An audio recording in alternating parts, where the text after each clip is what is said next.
Hi, everyone. Welcome to the show. My name is Peter Lucido, and I'm the Macomb County Prosecutor. And today we have with us Miss Tanya Getz, and her job is she is the chief of the Juvenile Division of the Macomb County Prosecutor's Office. And Tanya, welcome.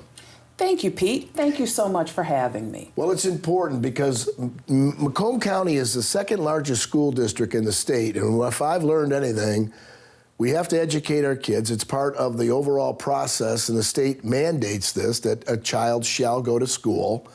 But when they go to school, there's rule books that are in place by the administration and the school board that looks at these policies and protocols. But there's a zero tolerance policy as it deals with bullying, as it deals with bringing weapons to school, as it deals with violence and also social media bullying. These are things that shouldn't be put into schools, but they are happening. And as the juvenile chief, how many lawyers are you responsible for underneath you? Underneath, I'm responsible for 5 attorneys. Okay. So if you look at our school districts, we have a huge school district that is in Macomb County, finest schools, blue ribbon schools, but somehow these children, students we'll call them today, these students seem to misbehave. Tell us about how a case starts in the juvenile. Well, our cases start with a petition being submitted to, a petition request being submitted to our office from the police department. I think so many people don't realize our office does not investigate cases. It's the police officers that investigate. They're the ones that speak with the witnesses. They provide any video documentation. They provide any written statements, as well as any paper documentation, once they submit that petition request. And that's a document where they are asking for certain charges, but also providing all of this subsequent information. Our office reviews that, and I will say that I know that we have a warrants division, but actually the juvenile unit, we look at every petition that's submitted for anyone who's under 18. So why don't we talk about that? Under 18 in the state, they are normally or generally charged as juveniles, correct? Correct. However, what authority do you have to waive it up and ask for the person or the student or the individual to be tried as an adult? So the law allows us to charge certain juveniles, and they are juveniles that are 14 or older, so I would say 14 to 17 and 9 months, just under 18. We can charge automatically for, and those are the big crimes, Pete. Those are— Which crimes are they? And those are the statutorily mandated crimes for homicide. Those are armed robbery. Those are home invasion where people bring in a weapon. Criminal sexual conduct, first degree. Those are the major crimes. But also, the law allows for us to do a traditional waiver, which means that we charge in juvenile court. But then we file a motion and we ask the court to move the case from juvenile court to adult court. Now, I will say that through your administration, you have taken this seriously. Yes. We don't just automatically look at the charge and say that it automatically goes. We always have several meetings. Normally more than, I should say not normally, always. More than one person reviews the reports. We want to get it right. Reviews we want to get it right. Because it's serious. I will say that I take it seriously, and I appreciate that you take it seriously, that before we charge anyone, whether it's a juvenile or an adult, we make sure that we review everything. We just don't review the sheet where there's a synopsis of what the charges are. We read the police reports. We review the videos, the witness statements, the body cams, to make sure that we're not bringing someone into the system that doesn't need to be in the system. So I appreciate the fact that, number one, you've already given the viewers out there that we do not investigate. This investigation is solely and exclusively under the purview of the police agencies that bring us the cases throughout the county. And it's just not school cases, it's also outside of school cases where, like you said, somebody breaks into a home, somebody off school property, all those crimes. The fact is that we have juvenile justice. We have a juvenile justice center where the juvenile is not placed with the Macomb County Jail, but placed in a juvenile facility pending either outcomes of these proceedings and also maybe holding them until there's been an evaluation. Recently, in my tenure here, we've come up with a policy that says any juvenile that has weapons in school, guns, we give that opportunity for the juvenile system, which includes the judges as well as the referees, to understand what was the reason, what was the motive of bringing the weapon to school. Talk about weapons in schools. And unfortunately, we've seen an increase in weapons. Not just knives, but also guns. Yeah, I know. And children also pulling them out and using them against other either staff or students. I will say that what I appreciate so much with your leadership is that you've insisted not only that when we have a mental health evaluation, so that we not only know what brought this child here, but we also get an underlying understanding of what other needs this child has. Correct. Our juvenile court has been receptive to this, and I will say that with the changes in the law that occurred on October 1st, you are ahead of the curve. With this, with making sure that we have more assessments, we know more about the children so that we know what services they need, because I think that people need to understand that juvenile court is not adult court. Right. The goal for juvenile court is about rehabilitation. I will say that our goal has been, and specifically your goal, is to make sure that children are held accountable. Correct. But holding children accountable means sometimes making sure that they learn skills so that they won't reoffend.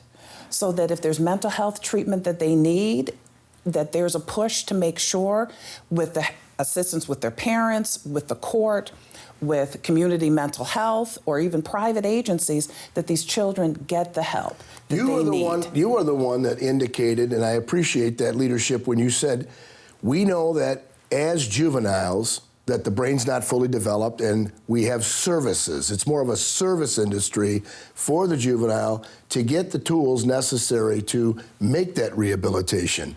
Show that accountability first, but give them redemption at the end. In regards to a juvenile who is charged and ultimately may end up with a conviction, there's a limitation, such as maybe you won't be able to get financial aid to go to college. Maybe you won't be able to enlist in the military with the charge and conviction that is on the record. Maybe you won't be able to get into certain schools or get certain jobs.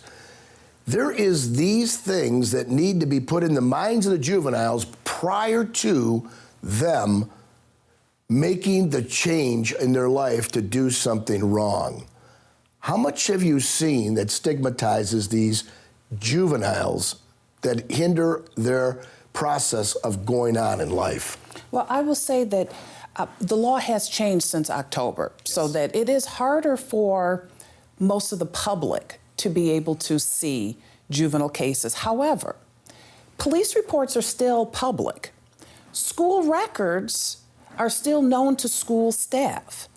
I will say that, unfortunately, even with those protections, there are consequences with children getting suspended or expelled, with the fact that many children, unfortunately, are coming to the point where they've gone through suspensions, they've been expelled. Other schools, when they find out that they've been expelled for violent behavior or aggressive behavior, are refusing to accept them, which means that they're going on online schooling or they're not fully getting their education. Military, most of the time now, if a child is on probation or court supervision with the court, they won't accept a child into the military. And the military is still looking to see what types of behaviors people were doing, because you cannot have, of course, you know this, someone in the military who cannot follow the chain of command. Correct. That's correct. This also affects, as I believe you have always told people, this will affect your abilities at times to get a job, to go into higher education, for even being able to get a home, or even for carrying a concealed weapon permits. Those consequences are lifelong, and it's unfortunate that a mistake made or even intentional by a juvenile will be following them in their path throughout possibly their adulthood. We know in our system, our number one in the Macomb County Prosecutor's Office is to go ahead and reduce the amount of recidivism in juveniles. There's all kinds of programs that are out there, because I know over my almost 40 years in the law business that those juveniles then become adult offenders if the problem isn't taken care of. And pretrial services are the most important, because if you can start addressing the problem earlier, you'll have a better result at the end. How many cases go through the juvenile system? I know you're going to generalize, but there are all kinds of cases. It could be assault, it could be sexual assault, it could be destruction of property, it could be attempted murder. How many files go through the juvenile system? You know, right now, Too many. Unfortunately, too many. We've been seeing steady increases, unfortunately. I know, it's unfortunate. And unfortunately, our increases have been in more of the violent crimes. But also, I've noticed also more aggression also in the home that's being reported by children being aggressive with their parents or being aggressive with their siblings. And I'm not just talking about a pushing, shoving with normal children. I'm talking about injuries to the point where even the family members or neighbors are calling the police. Unfortunately, we're in the thousands. Weren't normally before in the thousands. And I've been with the prosecutor's office for 26 years. I'm glad you brought that up, because that's important. I will say that I've also, during my tenure, I was in juvenile court for a significant period of time, and then I left, went to circuit court. But then when I came back, when you asked me to become the chief, yes, I've noticed an increase, unfortunately, with our numbers. Any advice you can give to parents that are out there or guardians? What can they do to help reduce the amount of problems we're having in the juvenile? You know, I know that it's difficult, but I would suggest that many of this is underlying mental health, with reaching out to community mental health, with reaching out to your schools. There are so many social workers that are in schools to further assist with mental health treatment. Reaching out to our SROs, because we have so many officers now that are in the schools. That's an unfortunate thing that we have. SROs, that we need. for those that don't know, what are they? Those are security resource officers. Those are police officers from your actual police departments that are in the schools. They're talking with our children. They are creating relationships so that we're not just seeing us versus them. The goal is to make sure not only that the children are safe, but also to make sure that we foster that relationship, because I think that we have this generation, we have okay to say, but we don't always have our children wanting to use it. That's important. That's important. And I think that's with fostering, making sure that our children feel comfortable that when they're not comfortable. Yes. Because there's bullying going on, or that social media, mm-hmm. or that there's threats being made to harm people in the school, that children feel comfortable enough to speak. And you know what? I think the participation of other students, every year we have and I enjoy this so much, having the students that are out there create their own way of saying, enough's enough, stop it. We don't want to be known and recognized as a school that has violence in it, bullying other students, having people. So people are realizing that maybe I don't want to put my child in that school, tell us, and the students go ahead and they participate in this program, how to stop the violence in schools. So I appreciate that we've done this now for 3 years. Yes. We've given awards to the students in cash. And the reason why we do that is because I think it's important enough that this county, who is the second largest county for students, has the ability from student to student, peer to peer, tell each other how to stop this, how to knock it off. And we've got it coming up again, and stay tuned. We're going to give you some details on that. But it's important that also students are going to school to learn. You interrupt the whole system. Teachers are there to teach, administrators are there to administrate, the school board that's elected by us, the people, are there to oversee those policies. The reality is, it disrupts the entire educational process, and we want it stopped, and we don't want it to continue. And that's why we want these screenings and assessments early on so we know what is making this child tick. What's happened here? Is it a breakdown that the parents didn't, give them the necessary tools to say what to do? And we all have children. You have children, I have children. We were brought up in families where parents were very engaged in the outcomes of what was going on in school, and they talked to their students. In the end, we want the best that we could possibly have for the students, and that's why we have these great schools. But it takes everyone to go ahead and realize if there is a problem, early intervention is the best.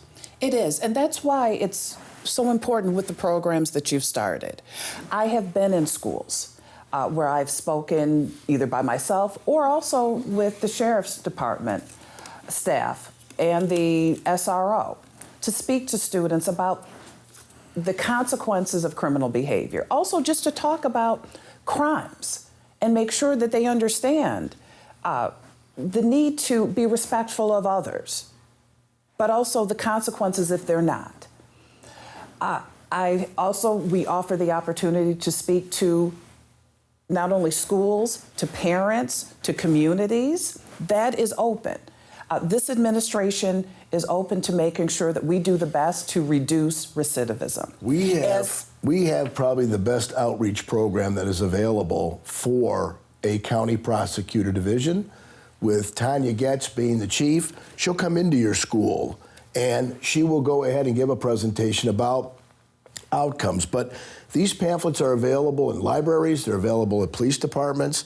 We want them to get in the hands of the parents because it's stopping violence in schools with the resources that are available, as well as, you can see there, the Juvenile Justice Center. That's where your student will go, or your juvenile will go if they commit crimes, and also how to stop it, how to do the things that are right. Take a look at these pamphlets, get something to your child, spend the time.